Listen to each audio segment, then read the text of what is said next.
Welcome. Thank you so much for listening to a Note for God podcast. If this is the first time, thank you so much.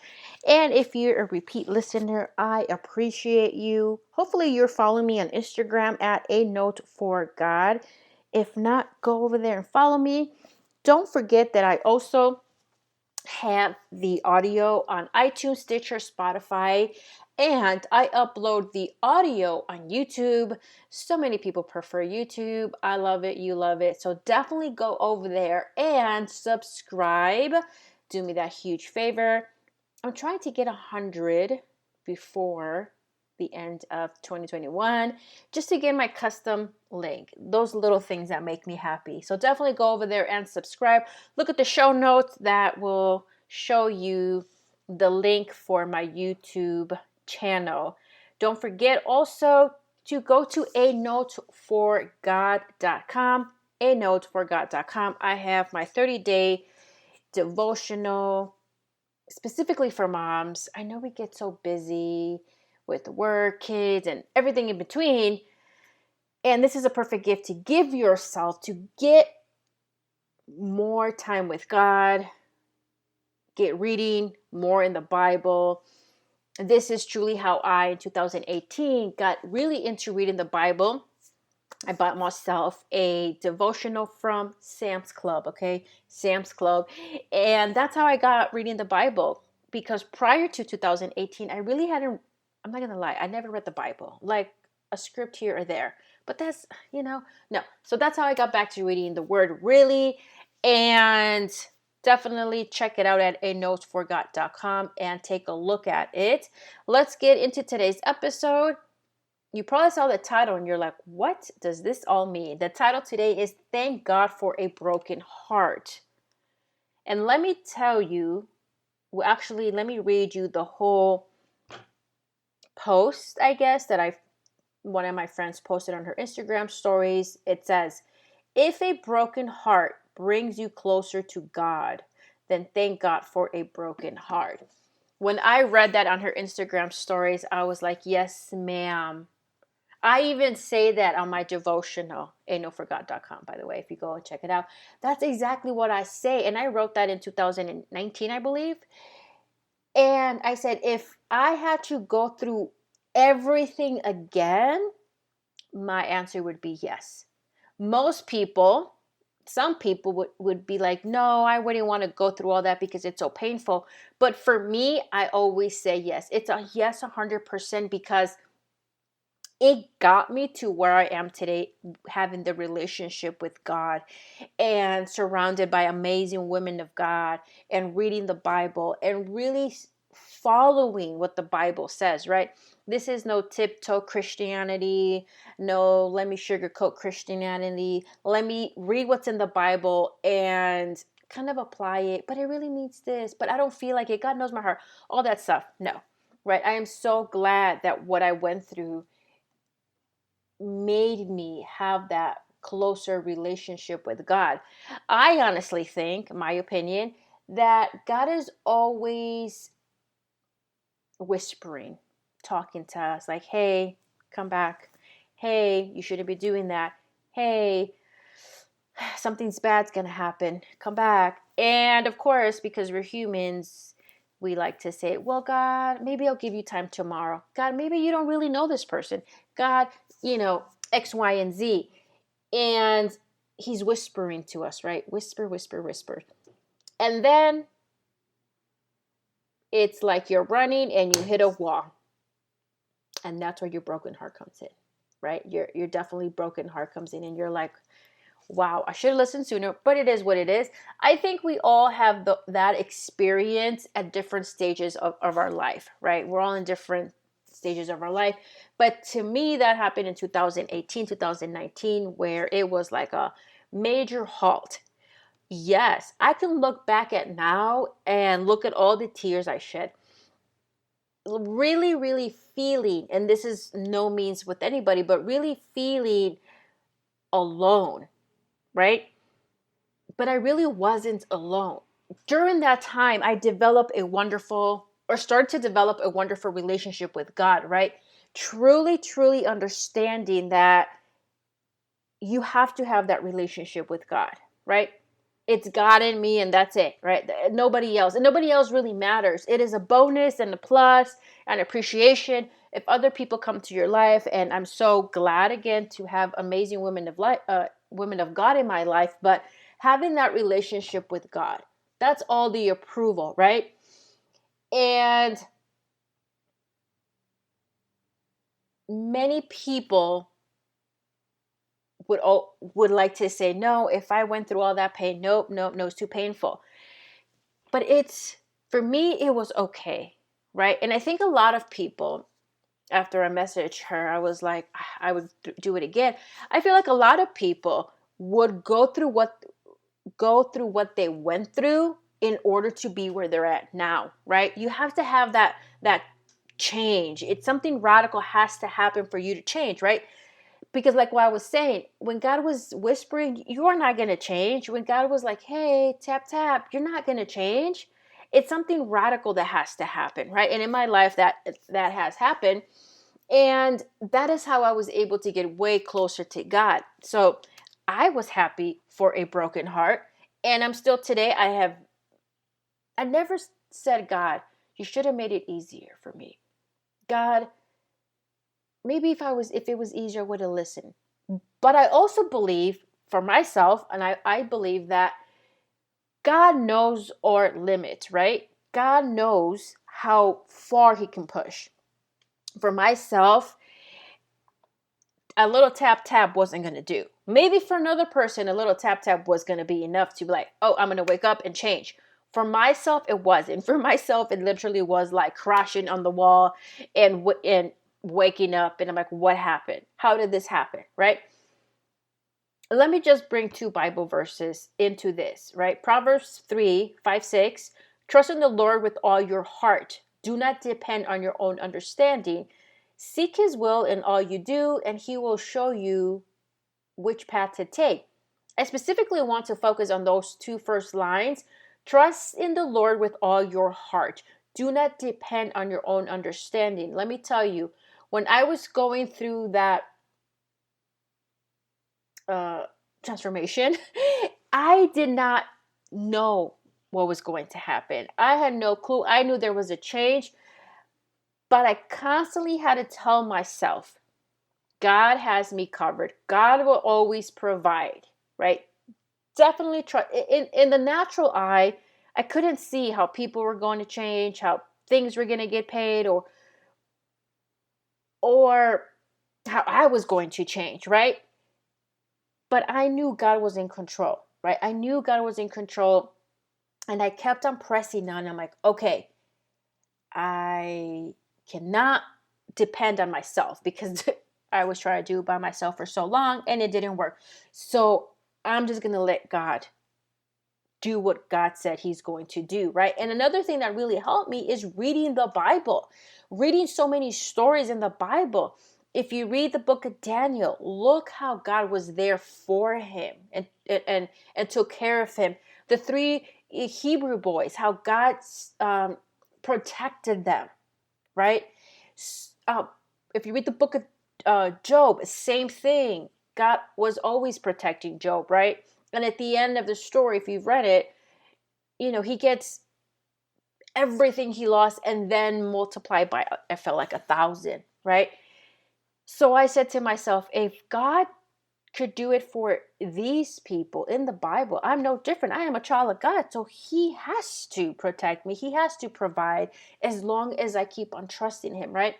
And another one that during this time period, I always thought about this verse. It's Matthew 6:30. And I'm sure you've heard it. So I'm going to read it. And if God cares so wonderfully for wildflowers that are here today and thrown into the fire tomorrow, he will certainly take care of you. Why do you have so little faith? And I'm like, wow, what a revelation. God takes care of the birds, the animals, these flowers, right? How can we not think God is not going to take care of us, his children, right? even in your brokenhearted, in your sadness, in that moment where you're like, I cannot see it, God will always take care of you, right? He will certainly care for you. That is what Matthew 6:30 says. If God can take care of these wildflowers, why don't you think he's going to take care of you? Sometimes when we're in that dark place, we don't believe it. We don't think it. How can this be? But I'm going to tell you, if you just focus that he's going to provide, that he's going to take care of you, it may seem like that time is never coming to an end. It really, that's how I felt. That's how I felt. I felt like that time for myself was never coming to an end. Like I cannot see any happiness after what I'm going through, right? And there were so many times I'm like, I don't know, how can I endure so much? How can anybody endure so much? I don't see the light at the end of the tunnel. Right now I was telling God, like, why did you pick me? Like, could you pick somebody else? You know, I think I would have learned my lesson. And he's like, no, you probably wouldn't have, because God knows each of his children, right? Like if you have children, you know what your child will and will not do, right? And how to get their attention. In other words, you know how to get your child's attention, and God knows how to get your attention. And one of the things that I learned in that season was I had to trust God. I had to have that relationship with God. I could not have people come to my life and question my relationship with God, question what the Bible says. And little by little, that transformation in my heart happened, right? It wasn't overnight. I really wish things could happen overnight, but that's not the reality, right? Months, years. And then, even though I was in that place that I wanted change, my attitude changed as well. I was like happier for no reason. I was okay if I was in that place where things around me, let's put it that way, without saying too much, things around me weren't 100%. But guess what? I could control myself, my happiness, the happiness of my children, the relationship with God. And once I was able to implement that and really focus on that, it didn't matter what I was going through. Even though I felt like a couple of months before, I was like crying to God, can you take me out of this situation? Don't make it so hard. And then a few months later, I'm saying, it's okay. God's going to take care of all this. I felt like a tremendous sense of peace coming on me and in my household during that time period, right? Then things started to change around me. And like I said, one of the things that also happened during this time, I always believed in God, right? But I stopped going to church for a very long time. During this time, I started going to church with my kids. I never really prayed with my kids, nor did they go to church, nor did we read the Bible. But as a family, my kids and myself would go to church. We started praying over our food, just these little things. And they were so small. So to them was like, oh, okay, praying over their food, praying at night, reading the Bibles, playing YouTube videos like Super Books. If you haven't checked that out, it's super cute, talking about Bible stories. Super cute for kids. And now they're 5 and 7 and they're used to it, right? So what I worked hard for, let's say the last 4 or 5 years, now it's like I'm reaping what I'm sowing, right? My kids pray over their food. My kids pray at night. They love Super Books. They talk about God. It's like they also develop that relationship with God. Sometimes, on a total side note, sometimes when my kids are like not doing what they're supposed to be doing, I will say, you need to go to your room and go talk to God and ask him what's going on, you know? Because one of the things I do want to develop with my children is hearing the voice of God. And I don't think a lot of people do that, because even as an adult, up until a couple years ago, I was like, am I hearing God? Is that God or is that me? Right? And I still do that with my kids. Again, my kids are 5 and 7. Hey, go to your room, because obviously what I'm telling you is not, it's not going through. So go talk to God, and please go tell him what you're doing and see what he tells you. They'll come back and like, well, God said I shouldn't be doing that, and to tell you sorry, mama. Right? And if it wasn't for my broken heart, my kids wouldn't be who they are now. Right? I don't know about you, like I said, but I definitely would go through it again.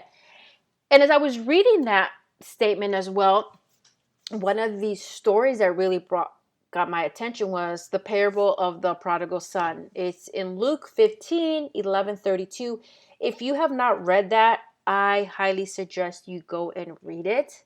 Right? I really suggest you go and read it, because I felt like this with your broken heart, right? He had to go through all his money, live among the pigs, and then go back to his father, right? Going through all that broken heart and then go back to his father. It's like us. We go through whatever we go through in life. It breaks our heart. And then for a moment, just like the prodigal son, will God accept us back? Like he said, will my father take me back? Even if he takes me as a servant, I will be near him, right? Even if you forgive me, God, I'm okay, right? But the great thing about God, he will always accept you back, right? He will always, like, waiting arms. Like, I have this vision, especially with the prodigal son, is God just standing with his hands wide open, welcoming us back and saying, it's okay. I have you. I got you covered, right? And again, if you have not read the prodigal son, I mean, go read it. I love reading it because every single time I read it, it's that wonderful love of God that saying, it's okay, come back, right? Let me throw you a feast for coming back. Let the angels sing because you're coming back, right? So definitely, I know, I love the prodigal son, if you can't tell. Definitely go and read it. Thank God for a broken heart. Many of us probably initially will say no because it did hurt. But then you think about it for a few minutes and you're like, I would. I would because of where I'm at now. I would because I have the relationship. I read the Bible. I have a relationship with God. I develop amazing relationship with women or men of God. If it wasn't for the broken heart, I wouldn't be where I'm at now. So definitely, maybe just take some time to say thank you, God, for that broken heart, because you got my attention and I was able to change. Hopefully we take some time. So definitely Proverbs 3:5-6, read it, Matthew 6:30, and the parable of the prodigal son. Again, I love it.